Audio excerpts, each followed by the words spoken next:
Hello, friends. Welcome to Unacademy. Let's crack NEET PG. I'm Dr. Shonali Chandra, and in today's session, we will be taking up MCQs from a very important chapter of obstetrics, which is endocrinology of pregnancy. So, we'll be taking up MCQs regarding placental hormones. I have highlighted my reference code here, that is SHONALI. So, if you take a plus subscription from the Unacademy platform, you can use this code to avail a 10% discount on your subscription package. If you take a plus subscription, you will get daily live classes where you can chat with your educator, ask your doubts and queries and get them solved there and then. So it's like a live classroom experience. The courses are structured, keeping in line with the latest NEET PG syllabus. There are also live tests and quizzes which will help you evaluate your performance as you go along. And most importantly, one subscription gives you unlimited access. So you can watch all the live sessions from all the faculties who are active on the platform. And even if you miss out on the live sessions, you can always go back and watch the recorded versions from the comfort of your own devices. Top educators are associated with the platform. All 19 subjects which we need to prepare for our post-grad entrance examinations, they are covered. And every now and then comprehensive batch courses and also short duration crash courses, they keep getting launched. So you can check out the ongoing courses in the platform as well. And as far as the subscription packages go, you can choose one depending on your needs and requirements. So those of you who are targeting the upcoming exams, you can take the shorter duration subscriptions for a crash course. And for those of you who are targeting the next exam, they can take the 12-month subscription. It turns out to be more economical in the longer run. It will give you ample time to go through all of the sessions and will leave you enough time in the end to revise as well. And for those of you who want a slower pace of preparation, you're still in your third year or final year MBBS, then you can take the 24-month subscription. It turns out to be far more economical in the longer run. And if you subscribe using my code, that is SHONALI, then you get a 10% discount on whatever subscription package that you choose from. So informing you about the upcoming free live classes which are there on the Unacademy platform. Tonight, 24th of October, 8 p.m., I will be taking up figure-based MCQs on the various obstetric maneuvers. So you can join me there as well. There's a capsule course on labor and its complications. It's a plus course which is getting launched on 26th of October. So it's a 6-session long course. So the session starts from 26th of October, ending on the 31st of October. All aspects of labor and its complications will be discussed there. So you can join me there as well. You can check out the previous plus courses that have been taken on the platform as well, like a capsule course on reproductive gynecology, high-risk pregnancy, and on gynae cancer. So you can check them out there also on the Unacademy platform. So coming back to the session at hand regarding endocrinology of pregnancy. So good evening Sunil, good evening Jyotsna, and good evening Richa. Jyotsna, that's a very good suggestion that you are making, and I will take note of that as well. Practical aspect of final year OSCE and instruments. I'll keep that in mind. That's a very good suggestion. Thank you for suggesting that to me. So let us get ahead and start talking about endocrinology of pregnancy. So the placental hormones are very important in maintaining the pregnancy, right? And bringing about the changes which are required for maternal adaptation to pregnancy. So it is very important for us to know the important pregnancy related hormones. So let us have a look at the first question of the day. During pregnancy, the placenta produces hormones which contribute to maternal adaptation to pregnancy. Which of the following hormones decreases after the first trimester of pregnancy? Progesterone, prolactin, human chorionic gonadotropin, that's HCG, human placental lactogen, or corticotropin releasing hormone. So which of the following hormones decreases after the first trimester of pregnancy? So let's have a look at that question, right? So good evening, Saurabh.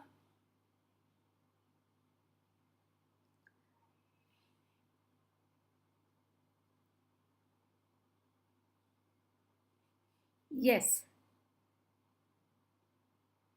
So normally the placenta starts producing hormones right from the first trimester itself, right? And the placenta starts forming hormones, very soon, early on in pregnancy, beginning from about 5 to 6 weeks of pregnancy. So which of the following hormones decreases after the first trimester? Which are progesterone? Satya is answering option number C, Saurabh A, Jyotsna A. So they're asking you which hormone decreases after first trimester of pregnancy. The answer here is Satya is rightly saying it is HCG hormone. Progesterone hormone in the first part of pregnancy, in early on in pregnancy, especially in the first 7 weeks, is coming from the corpus luteum. Thereafter, the placenta also starts contributing to production of progesterone hormones, and the levels continue to rise throughout pregnancy. Similarly for prolactin, the levels of prolactin hormone, they continuously rise throughout pregnancy, reaching a maximum level at term. Similarly for human placental lactogen. But HCG, on the other hand, rises during the first trimester of pregnancy and reaches a peak during the 8 to 10 weeks of pregnancy. And once it has reached a peak, the levels start to decline thereafter. So which of the following hormones decreases after the first trimester of pregnancy? It is the HCG hormone which decreases after the first trimester. So let's have a look at the diagram here, at this graph here, representing the various important hormones. So I told you already that progesterone, prolactin, and even estrogen levels, they continue to rise throughout pregnancy. They rise throughout pregnancy and they reach a maximum level at term. So they are not declining after the first trimester. They continue to rise. Now talking about the hormone that is HCG, what happens is that it starts getting synthesized right from day 8 after fertilization. Right from the 8th day after fertilization, the HCG hormone synthesis begins, and it can be detected in the maternal serum also right from 8 days after fertilization. So it starts rising early on in pregnancy. It keeps rising exponentially and reaches a peak, that is a maximum level of HCG is reached somewhere between 8 to 10 weeks of pregnancy, right? Once it reaches the maximum levels, after that it starts to decline and it reaches a lower level at around 16 weeks of pregnancy, right? So at around 16 weeks of pregnancy, the HCG levels have considerably declined, and thereafter they remain at this lower level for throughout the pregnancy. So that's the trend that HCG hormone follows in the maternal serum. So these are values of the hormone in the maternal serum, right? Now, if you talk about the hormone that is HPL, can you see here the red graph? Now, the human placental lactogen hormone also starts to rise early on in pregnancy, right? So, after that, it continuously rises throughout pregnancy to reach a maximum level here at term. And the corticotropin releasing hormone, that is the CRH hormone, also comes from the placenta, and it rises mainly in the second half of pregnancy, and thereafter it continues to rise throughout the second half of pregnancy, reaching a maximum level at term. So as far as the hormone related trends are concerned, there's one hormone which reaches its maximum peak at 8 to 10 weeks of gestation and thereafter declines. So it is the HCG hormone which declines after the first trimester once it has reached a maximum value. And one thing very characteristic to note here also in the HCG secretion is that during the early pregnancy, when the HCG is rising dramatically, right, at this point in time, there is doubling of HCG levels in serum. There is doubling of HCG levels in serum every 48 hours. So that's a very, very important characteristic to note in the HCG secretion. Okay, so in a healthy pregnancy, in a healthy intrauterine pregnancy, in the early part of pregnancy, that is in the first 8 to 10 weeks, till the HCG has reached its maximum value, the HCG values in the maternal serum are going to double up every 48 hours in a healthy intrauterine pregnancy, right? And Satya is rightly pointing out that this doubling is also a very, very important feature which we analyze in diagnosing ectopic pregnancies. Early ectopic pregnancies can be identified because ectopic pregnancies are not normal intrauterine pregnancies, right? So in ectopic pregnancies, what is going to happen is that this doubling will not be seen, right? So this doubling will not be there in case of ectopic pregnancy. Instead, the HCG values are going to plateau, right? So they're going to be decreased in amount as compared to a normal healthy intrauterine pregnancy. So keep that in mind. These are important aspects of HCG production in pregnancy, right? Now, let's have a look at the next question. The urine pregnancy test has a sensitivity for detection of HCG values of 25 milli-international units per ml. Therefore, it will come positive as early as 8 days after fertilization, 24 hours after implantation, on the day of missed or expected menses, or 6 weeks from LMP. So the HCG levels have started to be detected in the maternal serum. HCG levels have started to be detected in the maternal serum as early as day 8 after fertilization, right? Thereafter, the levels in the maternal serum are continuously going to rise till they reach a maximum value, right? That is around 8 to 10 weeks of pregnancy. So we can utilize this HCG testing for diagnosis of pregnancy. Now, the urine pregnancy test has a sensitivity for detection of HCG of 25 milli-international units per ml. That means that when the HCG values in the serum are going to be in this range, are going to cross this threshold of 25 milli-international units per ml, that is when the urine will test positive for HCG detection. So when is the urine pregnancy coming test coming positive? So 8 days after fertilization. Guys, if 8 days after fertilization, you are going to get HCG in the maternal serum. It is first detected in the maternal serum 8 days after fertilization. But at that time, the HCG values are not so high. They have just started to rise, right? So the urine pregnancy test is going to be positive when the HCG levels cross that threshold, and that usually happens after about 15 to 16 days of fertilization, right? So urine pregnancy test is expected to come positive on the day of missed or expected menses, right? So urine pregnancy test, try to remember it this way, that when does a woman do her urine pregnancy test? The day she realizes that she might be pregnant. And she realizes that she might be pregnant when she misses her periods, right? So if her last menstrual cycle was, let's say, on the 1st of September, and she was due to have her menses again on the 1st of October, and she misses her period, it didn't come. If at that point she checks her urine pregnancy test, it can come positive. So urine pregnancy test comes positive on the day of missed menses. Please keep that in mind. Not 6 weeks from LMP, not 24 hours after implantation, not 8 days after fertilization. It can come positive as early as on the day of missed or expected menses, like I explained to you. Of course, it will come positive on 6 weeks from LMP also. Of course, it will be positive here also, right? But when it will come positive as early as, they are asking you as early as. That's why the answer here is option number C, on the day of missed or expected menses, and not option number D. So even after 6 weeks from LMP, the urine pregnancy test will come positive because the HCG values have crossed 25 million international units per ml during that time. But it will come as early as on the day of missed or expected menses. So that's your answer here. Saurabh, yes, if on the day of missed menses it could be negative, then it will be positive a couple of days later. It might come positive the next day.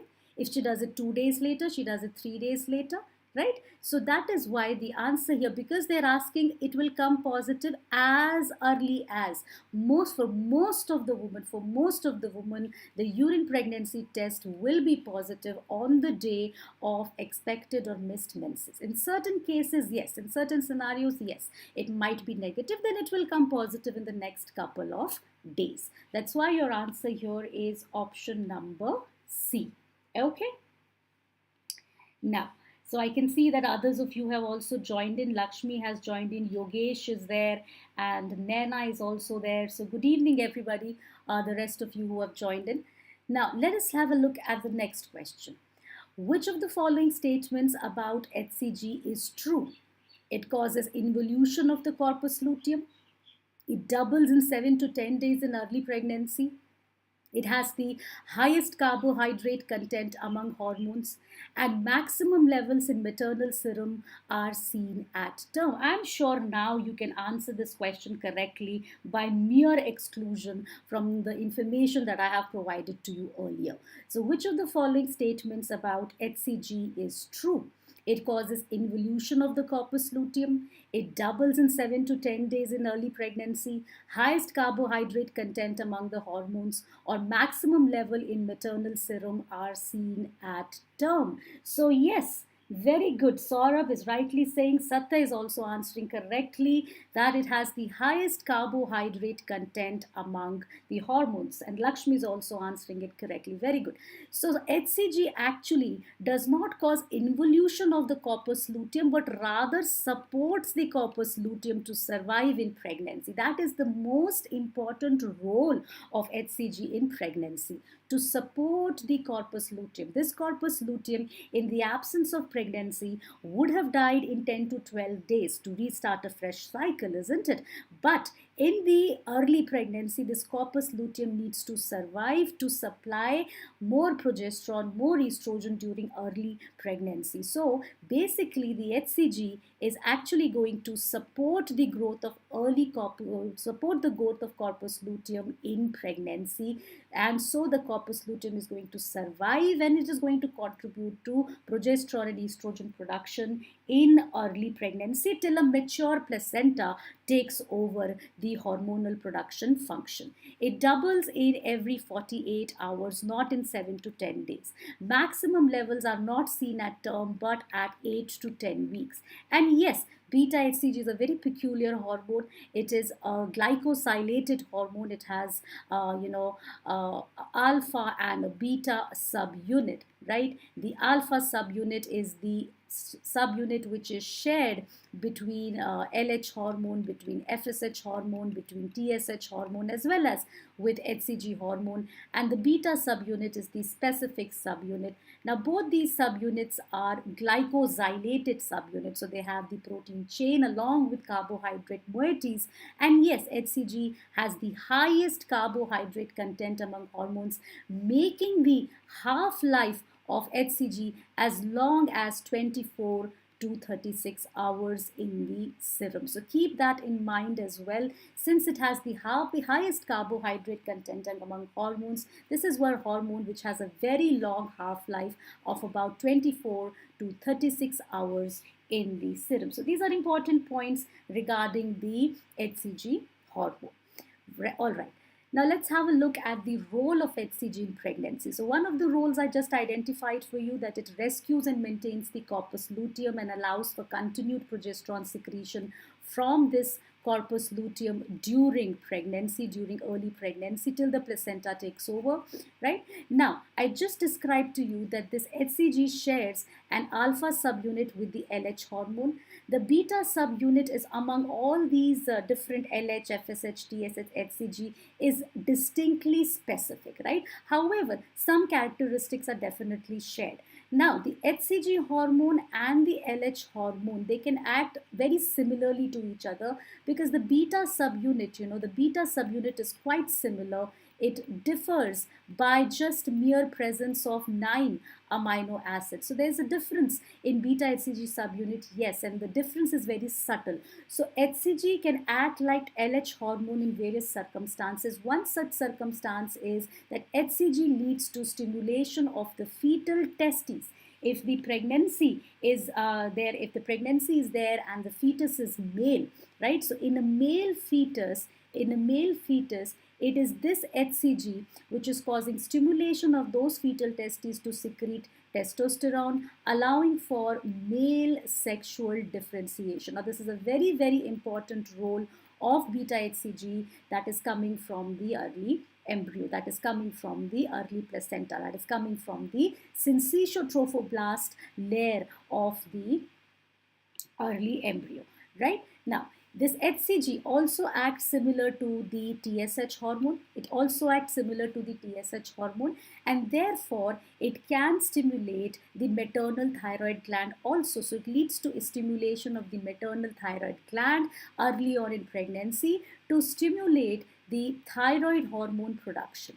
Now, the metabolic requirements of pregnancy are such that the thyroid hormone production by the maternal thyroid gland need to increase to meet the increasing metabolic requirements of the mother, and also to supply the thyroid hormones to the fetus, because the fetal thyroid gland is not active in the first trimester, and these thyroid hormones are essential for the development of the fetal brain, which is taking place in early pregnancy, right? So in the first trimester, the fetus is exclusively dependent upon the maternal thyroid hormones for its development. So for that reason, maternal thyroid gland needs to be stimulated to increase the production of the thyroid hormones, right? And that is again stimulated because of beta HCG. This hormone can act like thyrotropin, this thyroid stimulating hormone, and therefore can stimulate the maternal thyroid gland for that purpose. The other important role of HCG in pregnancy is to promote uterine vascular vasodilatation and uterine smooth muscle relaxation. So yes, HCG in pregnancy also contributes along with progesterone estrogen to cause vascular vasodilatation. It also contributes along with progesterone to promote uterine smooth muscle relaxation during pregnancy, and that allows for the uterine musculature not to get stimulated during the 9 months of pregnancy. So in other words, it supports uterine quiescence, right? Uterus is quiet, right? And thus pregnancy is supported. So we realize how many important roles this HCG is performing during pregnancy for us, for maintenance of a normal pregnancy, isn't it? So these are the various important roles that you should keep in mind regarding HCG function in pregnancy. Now let's move ahead with the next question. High levels of HCG in maternal serum are found in all of the following situations except twins, Down syndrome, molar pregnancy, or ectopic pregnancy. High levels of HCG in maternal serum are found in all of the following situations except, yes. So one of you had already answered regarding molar pregnancy, I believe, during the chat. Yes. So yes, what's the answer to this question? High levels are found in maternal serum in all of the following conditions except. What's the answer here, guys? Very good. Satya, Gemichu, Jyotsna, which are rightly answering. Very good. It's an ectopic pregnancy, isn't it? Now, high levels of HCG, right, can be seen in twin pregnancy. Of course, if there are two fetuses, if there's a multiple pregnancy, both the fetuses are going to contribute to HCG production. So in multiple pregnancy, the HCG levels are going to be high. Yes. Down syndrome is another fetal abnormality where high levels of HCG in maternal serum are found. So yes, in fact, high HCG in early pregnancy is one of the markers in the first trimester combined screening. Yes. Molar pregnancy, yes, high levels of HCG are found because there is extensive proliferation of the chorionic villi in molar pregnancy, and the HCG is also coming from this chorionic villi itself. So in molar pregnancy, yes, extensively raised HCG levels are found. But in ectopic pregnancy, on the other hand,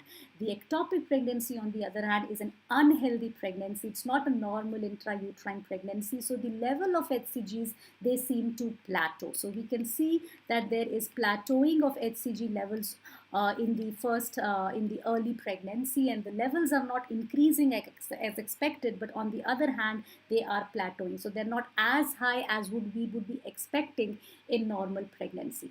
Another situation where the HCG levels are going to be low HCG levels are also going to be seen in aborting pregnancy.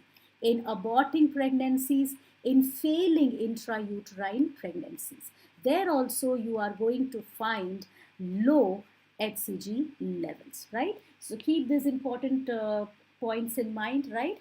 Okay, so the answer here correctly answered by all of you is option number D. Now, let's have a look at the next question. There's a 22-year-old woman with amenorrhea of 6 weeks duration who undergoes surgery for acute appendicitis. So something else entirely. She's 6 weeks amenorrheic. She's 22-year-old. She undergoes surgery for acute appendicitis. At the time of surgery, a 4 centimeter left ovarian cyst is discovered. It's vascular. It appears to contain blood. Pregnancy test is also positive. What is the most appropriate step in management? Should we remove this left ovarian cyst, which is vascular, which is appearing to contain blood? Should we remove this cyst and do an ovarian cystectomy? Should we remove the ovary entirely? Should we do an oophorectomy? Should we remove the ovary as well as the fallopian tube? Should we do the salpingo-oophorectomy, or should we just leave it at that? Should we just leave it at that and do no additional surgery for this cyst and leave the cyst as it is? So what is the most appropriate next step in the management of this situation? A woman 6 weeks pregnant, 6 weeks pregnant woman undergoes a surgery for some acute appendicitis and incidentally has a 4 centimeter left ovarian cyst. So what should we be doing? Yes, Satya, very good. Naina rightly said no additional surgery is needed. Jyotsna agreeing, everybody agreeing. Sartaj, Lakshmi very rightly said no additional surgery is needed. This is what we call as the corpus luteum of pregnancy. Now, the corpus luteum of pregnancy is very vascular, right? And this corpus luteum of pregnancy can sometimes also have areas of hemorrhage in between them. So they can appear to contain blood. That's also okay. So corpus luteum of pregnancy is essential, right? It supports early pregnancy till the placenta takes over, right? So the progesterone production in early pregnancy is coming exclusively from the corpus luteum for the first 7 weeks of pregnancy. For the first 7 weeks of pregnancy, the progesterone source is exclusively the corpus luteum. Now, if we remove this corpus luteum at 6 weeks of pregnancy, right, it will lead to abortion. Very importantly, if we remove this corpus luteum before 7 weeks of pregnancy, it will lose the progesterone support and therefore will trigger an abortion. So this corpus luteum of pregnancy should be left as such. No additional surgery is needed for this, right? Now, let's move ahead with the next question. And before talking about that, let's talk about progesterone in pregnancy. So I told you that till 7 weeks of gestation, the progesterone is exclusively coming from the corpus luteum. From 10 weeks onwards, the progesterone is coming exclusively from the placenta.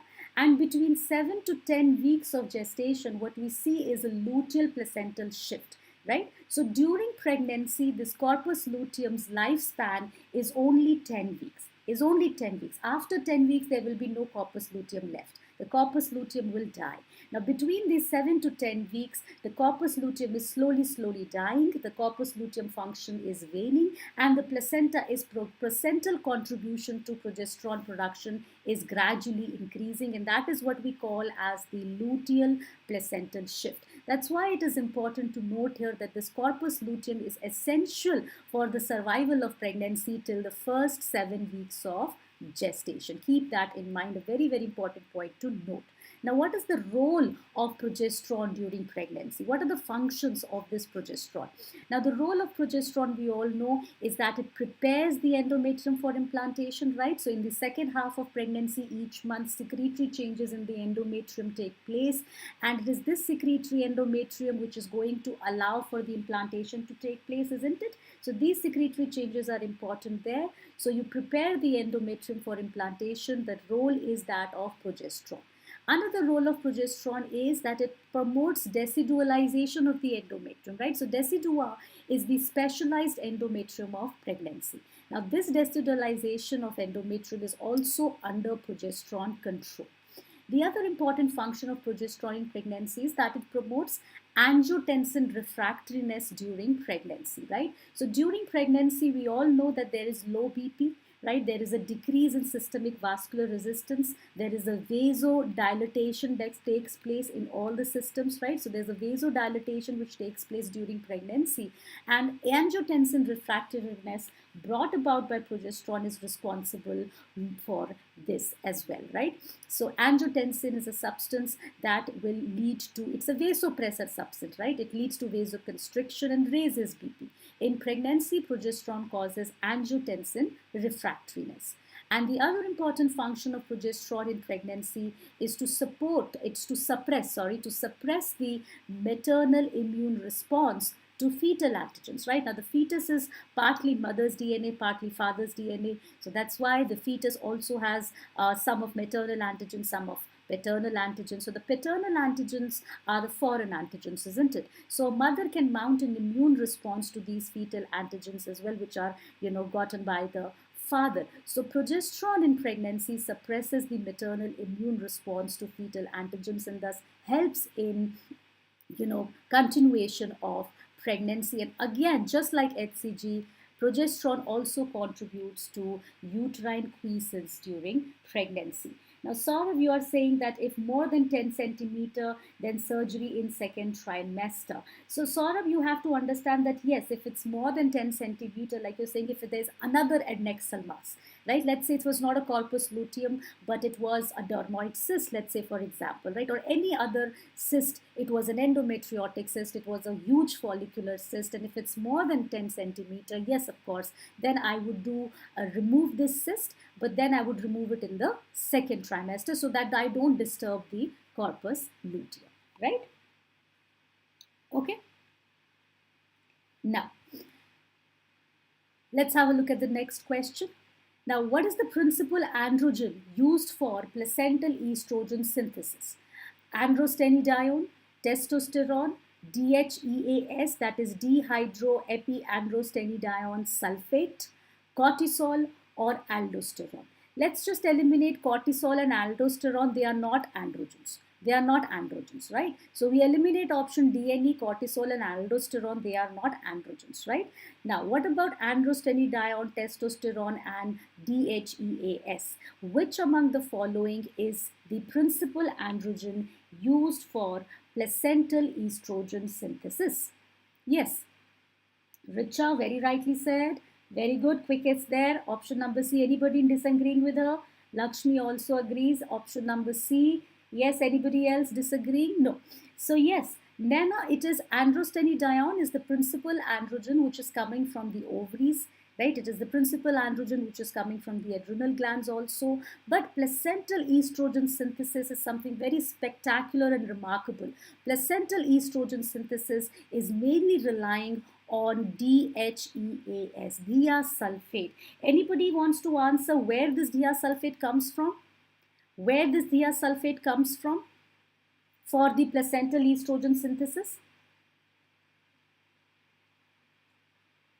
Anybody wants to make a guess where this DHEAS comes from for the placental estrogen synthesis? What is the source of this DHEAS?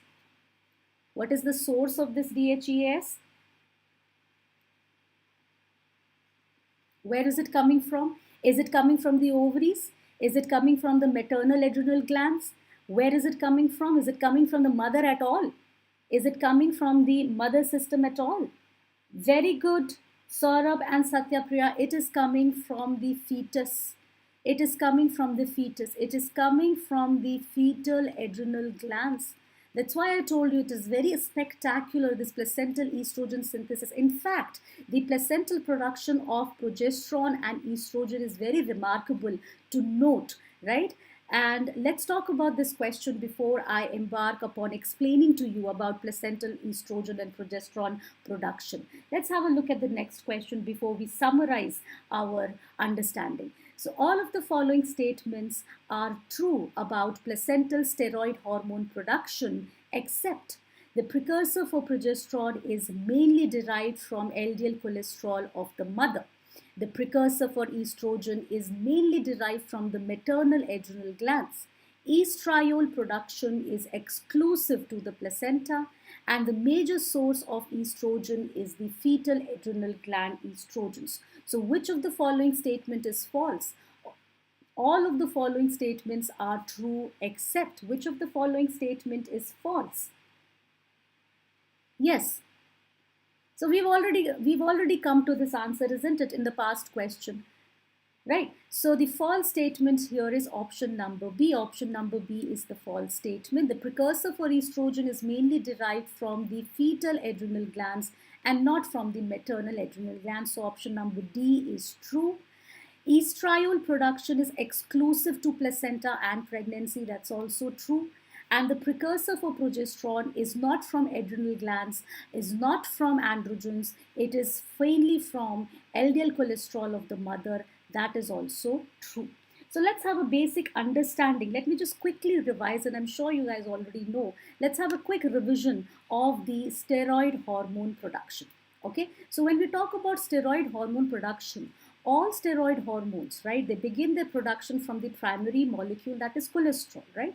Now this cholesterol gets converted to pregnenolone. After that, this pregnenolone can be used to produce progesterone, right? Progesterone will get converted to 17-hydroxyprogesterone, and that 17-hydroxyprogesterone can in turn, convert to androgens. Pregnenolone can also form androgens via a different pathway.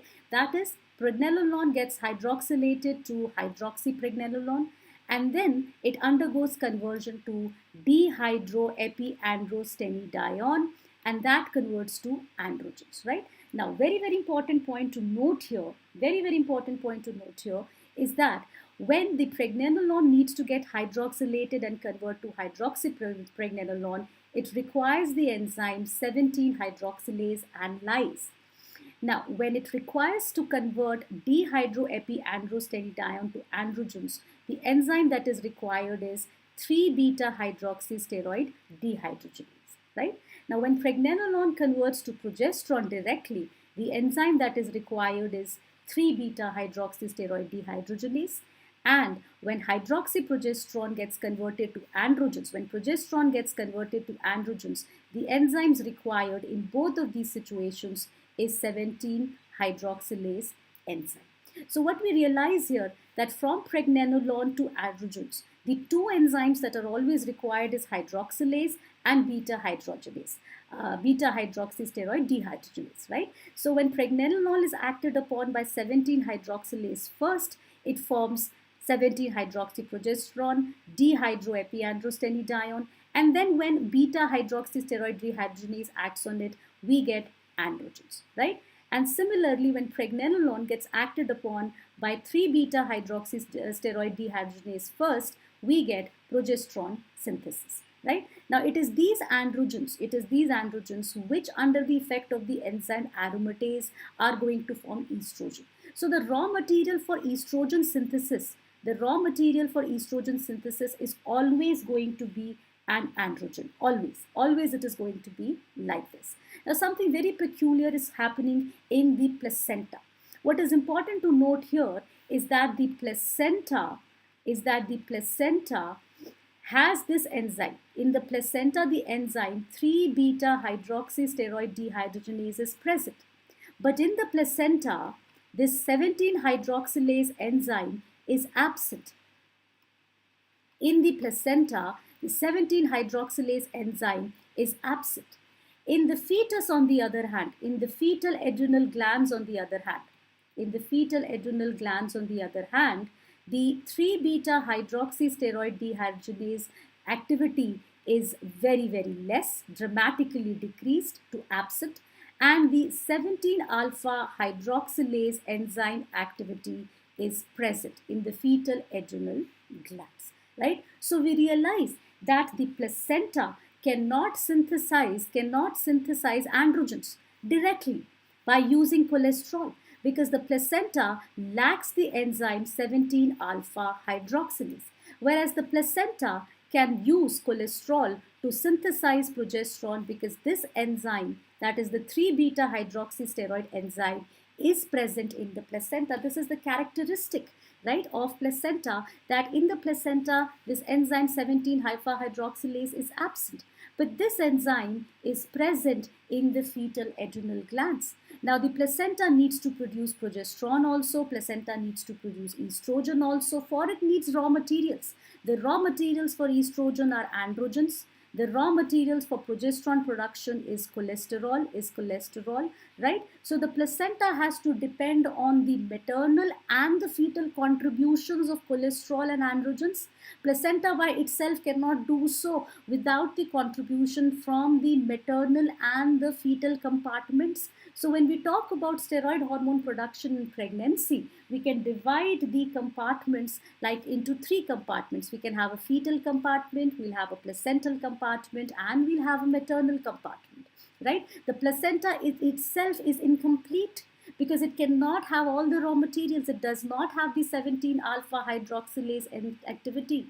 No 17-alpha hydroxylase activity is seen in the placenta, so it cannot produce androgens on its own, and it can neither produce estrogen on its own without relying on the other sources for androgens, right? So what about the progesterone production? So have a look here. In the maternal compartment, we have LDL cholesterol in the maternal bloodstream.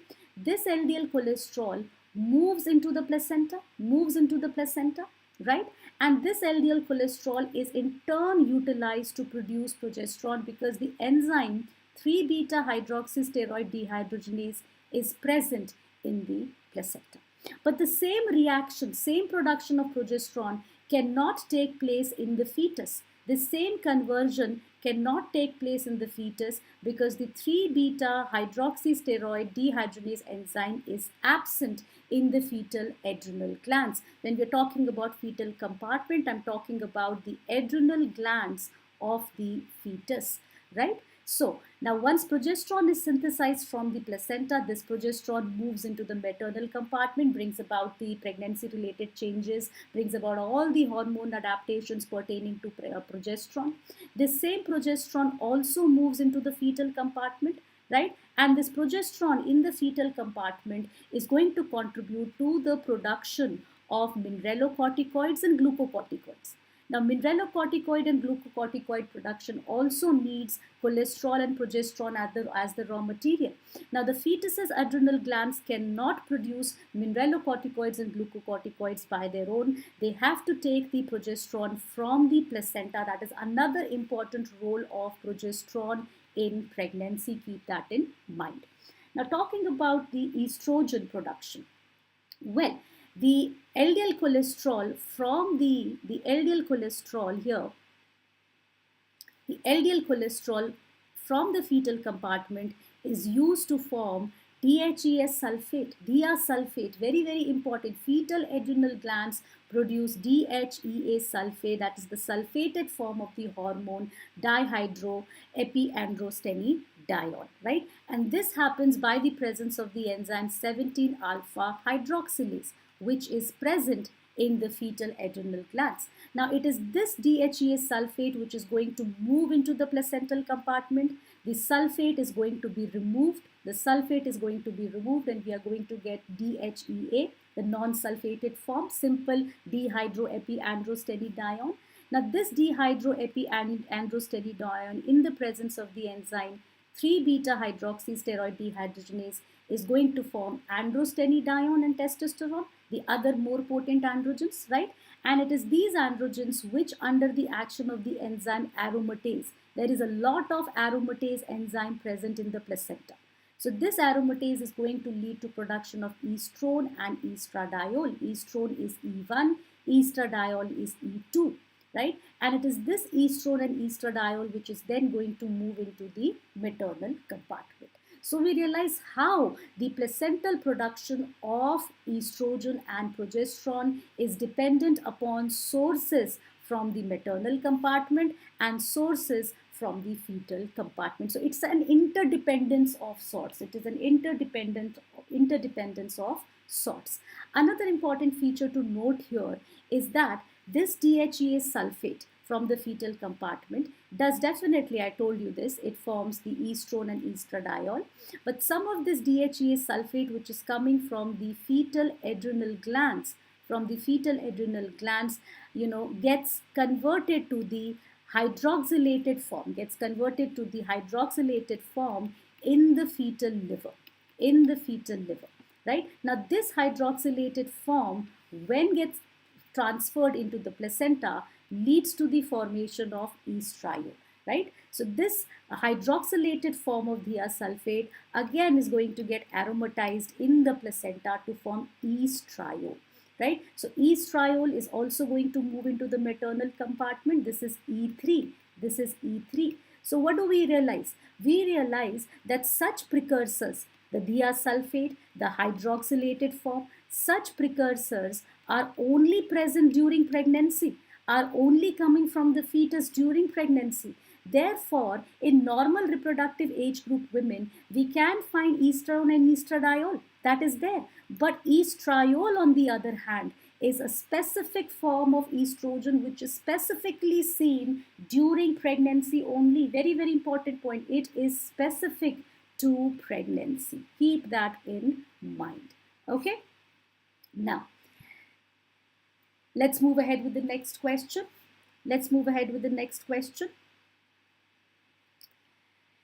Now, relaxin hormone has been demonstrated from the corpus luteum, decidua, and placenta. It contributes to all of the following in pregnancy except increase in GFR, vasodilatation, remodeling of the reproductive tract connective tissue, or peripheral joint laxicity. What is not a function of the hormone relaxin? Relaxin in pregnancy has been demonstrated to be synthesized from the corpus luteum also, from the decidua also, from the placenta also.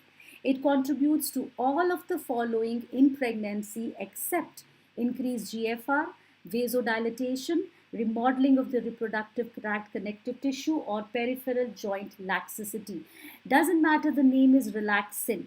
Relaxin, people always confuse it whether it is causing joint laxicity, it is making the joints lax. No, it does not contribute to peripheral joint laxicity in pregnancy.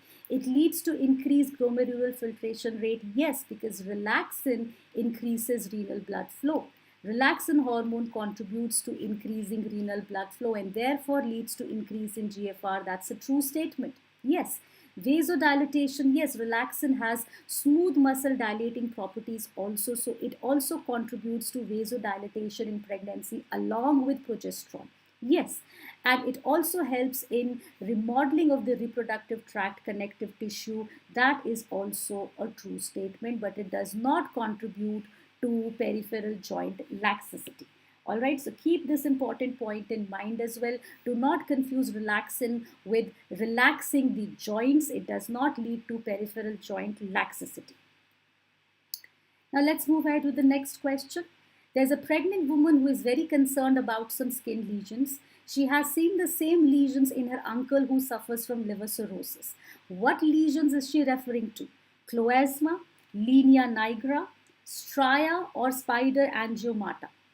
What lesions is she referring to? A pregnant woman is very concerned about having some skin lesions. She has seen the same lesions in her uncle who suffers from liver cirrhosis. What lesion is she referring to? Chloasma. What is chloasma? Chloasma is that pigmentation, the dark pigmentation that happens on the cheeks or on the forehead during pregnancy. That's mainly an estrogen related effect. Estrogen causes the stimulation of the melanocyte hormone, and that is melanocyte stimulating hormone. It triggers this pigmentation in pregnancy. That's an estrogen related change. So chloasma can happen, but chloasma will not be seen with liver cirrhosis. So what lesions is she referring to?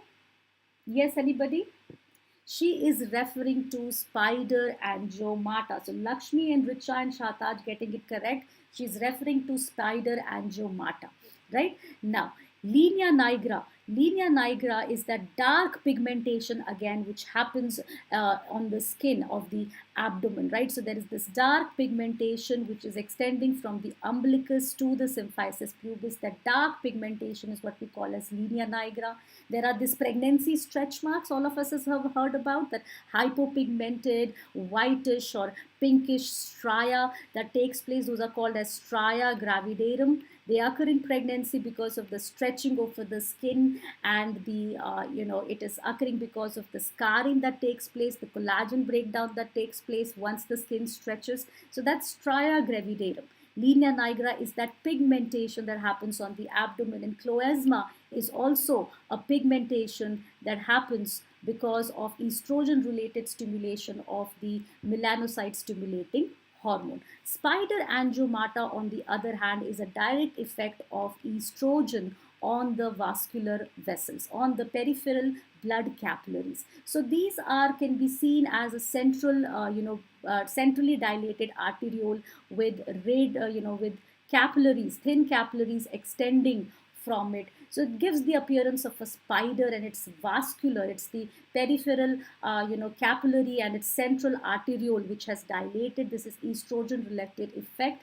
That is called as spider angiomata. This is also a physiological change that happens in pregnancy. Many women don't have it. It is more identifiable in fair-skinned people, and it is an estrogen-related change. Now, the triggering fact here is that such lesions are also seen in patients suffering from liver cirrhosis. So in liver cirrhosis also, patients have this decreased sex hormone binding globulin levels which are seen in liver cirrhosis. And when the sex hormone binding globulin levels are decreased, there is a relative increase in free estrogen levels. So free estrogen levels in blood circulation, they increase, and that is why patients suffering from liver cirrhosis also experience the same spider angiomatas, right? So the lesion in question here is spider angiomata, right? All of these, like chloasma is also, and pigmentation is also partly related to estrogen, but since they are talking about the lesions which she has seen in her uncle suffering from liver cirrhosis, the lesions that she is referring to is spider angiomata most likely. So that's why the answer here is option number D. Okay, now let's have a look at the next question. There's a 24-week nulliparous woman who comes to the antenatal clinic with complaint of dizziness and lightheadedness for the past 1 week. There is no complaint of headache, no episode of fainting, palpitations, or breathlessness.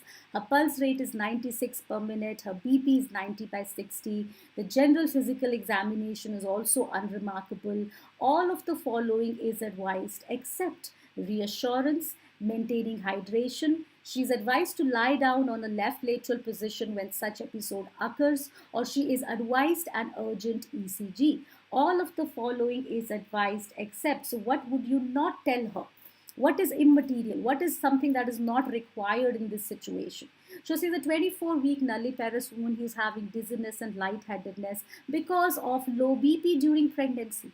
Low BP during pregnancy. So all these hormones which are progesterone, estrogen, relaxin, all these hormones together, they contribute to decrease in peripheral vascular resistance. They lead to low BP in pregnancy. Now the BP starts to decline early on in pregnancy, reaching its lowest value at around 24 to 26 weeks of gestation. So that is the time when the woman can suffer from episodes of dizziness and lightheadedness because there's this low BP that she's having, and this is something postural also, So most of the times it is going to improve. It is going to improve when she is going to lie down immediately when such episode happens. So she's just reassured that yes, it is a normal physiological change in pregnancy. More so, her pulse rate is settled, her BP is settled, the physical examination is unremarkable. So there is no need to advise an urgent ECG. That is something that you will not advise right now. So her physical examination normal, pulse rate, BP normal,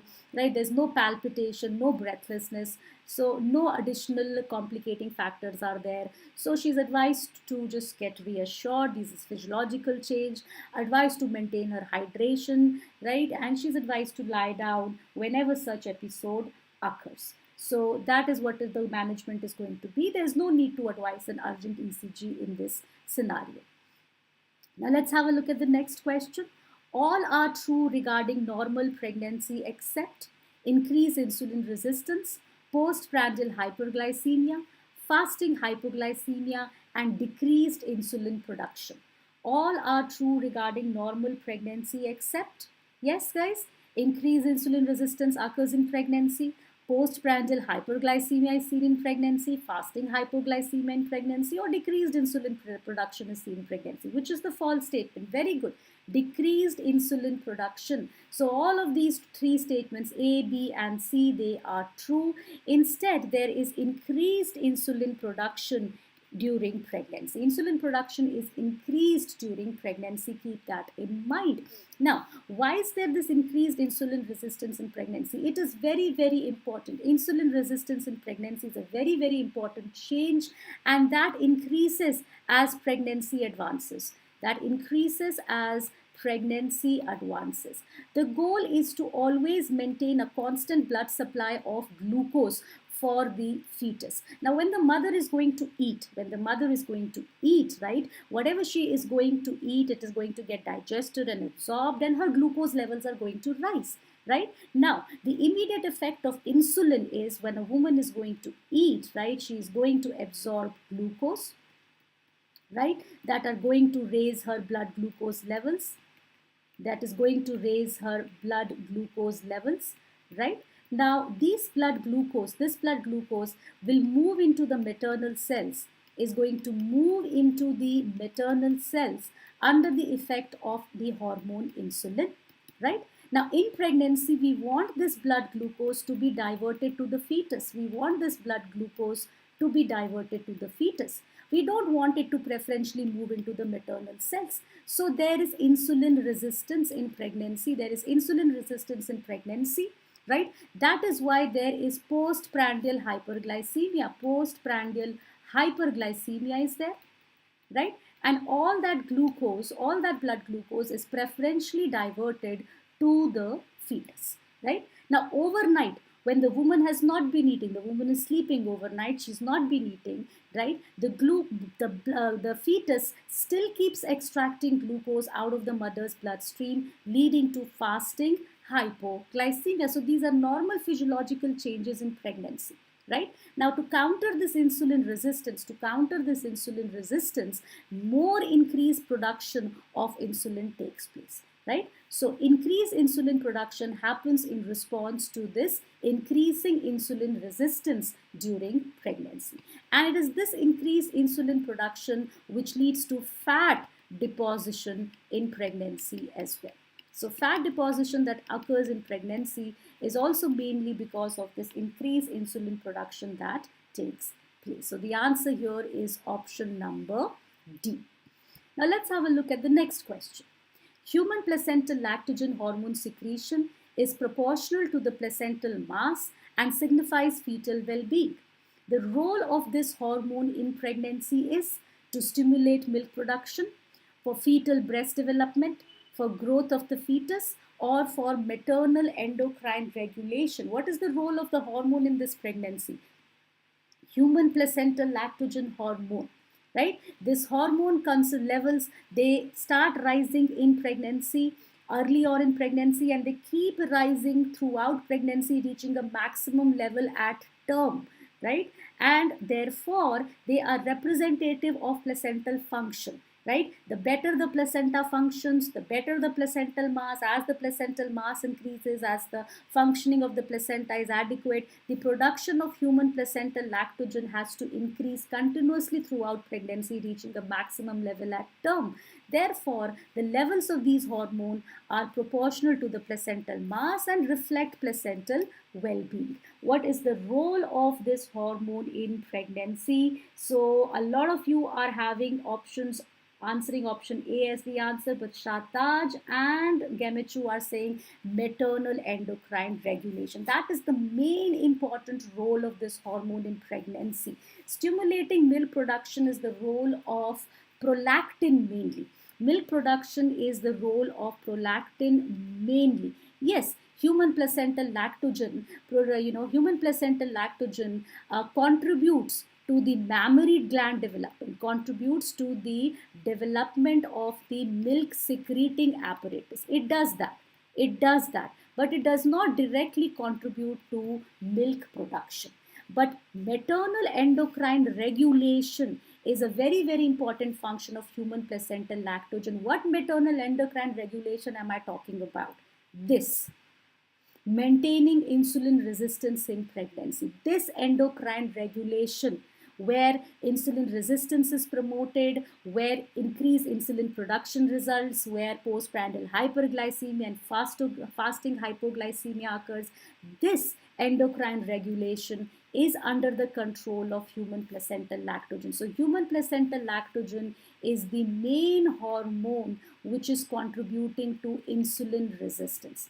Right? There are many hormones which are contributing to insulin resistance in pregnancy, like progesterone also contributes, estrogen also contributes, prolactin also contributes, cortisol also contributes. So all of these hormones contribute, but the main role is that of human placental lactogen in maternal endocrine regulation.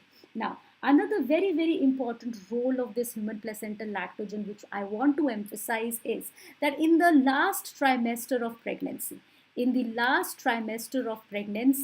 what happens is the fetus's demand for glucose is considerably increased. Right now, the fetus is in need of more and more glucose. So whatever the woman eats and whatever glucose that the woman absorbs needs to be preferentially diverted to the fetus. Always, always, always. Fetus is going to cause acute requirement of this, and the requirement of glucose by the fetus is dramatically increased in the last trimester of pregnancy. So the mother has to ensure that all the glucose is diverted towards the fetus. Now, if that happens, what will the mother use for her own energy requirements? Glucose? Glucose? Will the mother use glucose for her own energy requirements? What does the mother use for her own energy requirements? Glucose? Anybody answering? What does the mother use for her own energy requirements, especially in the last trimester of pregnancy? What does she use? Anybody? Glucose, protein, amino acids, fatty acids? What does she use?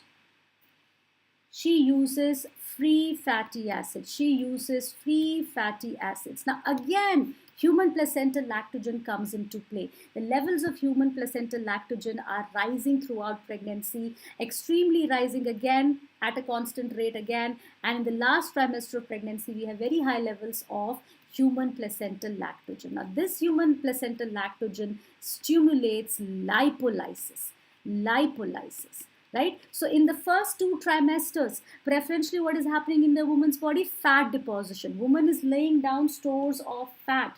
These same stores of fat are going to be broken down in the last trimester of pregnancy. Lipolysis is going to be there, and there is going to be increased free fatty acids. Now, it is these free fatty acids which are used by the mother for her own energy requirements, right? And glucose, on the other hand, whatever she eats, whatever she absorbs, the glucose is preferentially diverted towards the fetus.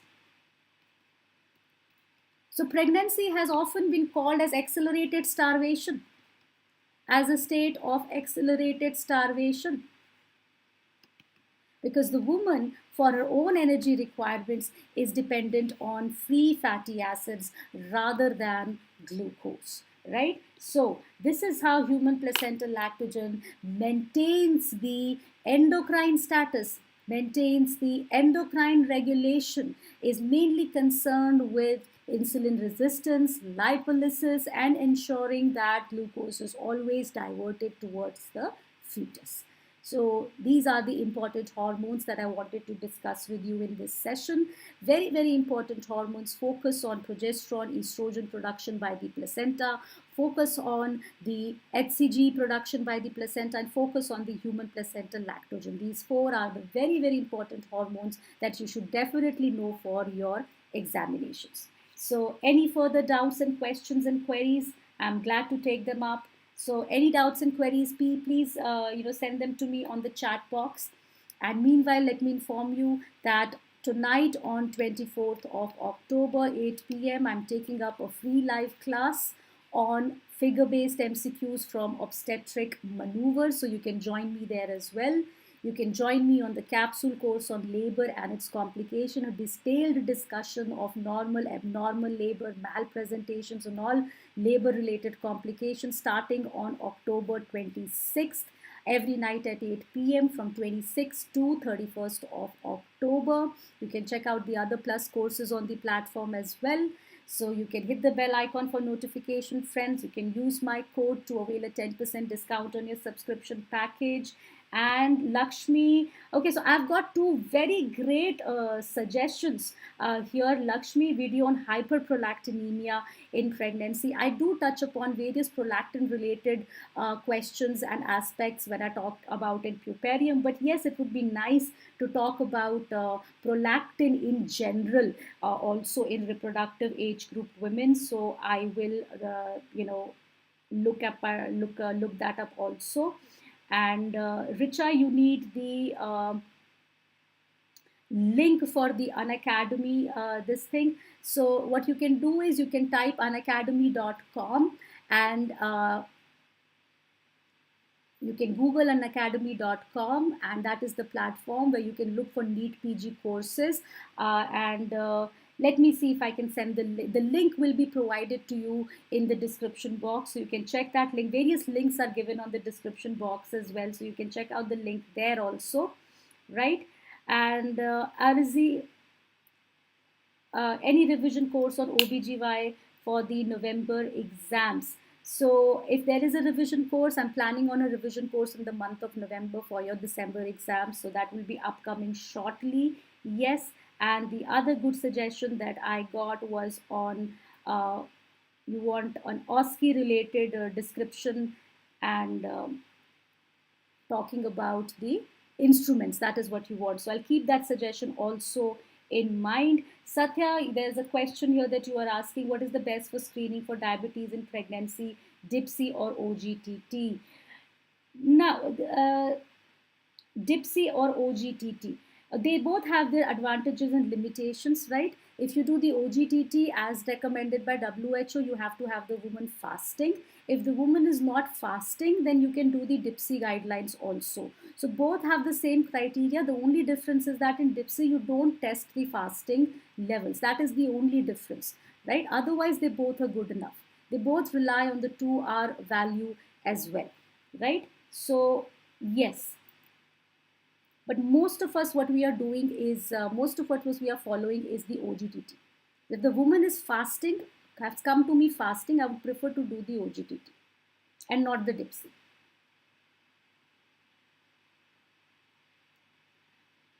Okay, so thank you guys. Thank you for your suggestions.